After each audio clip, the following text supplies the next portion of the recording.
Good morning, good morning.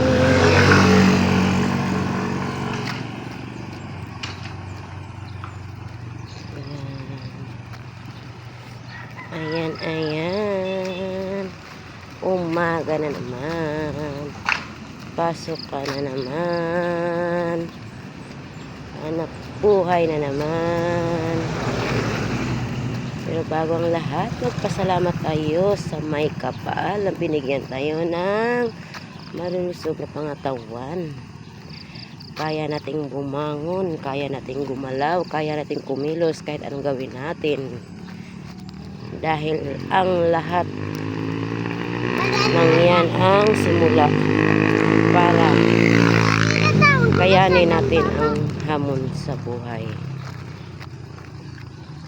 Once again, good morning.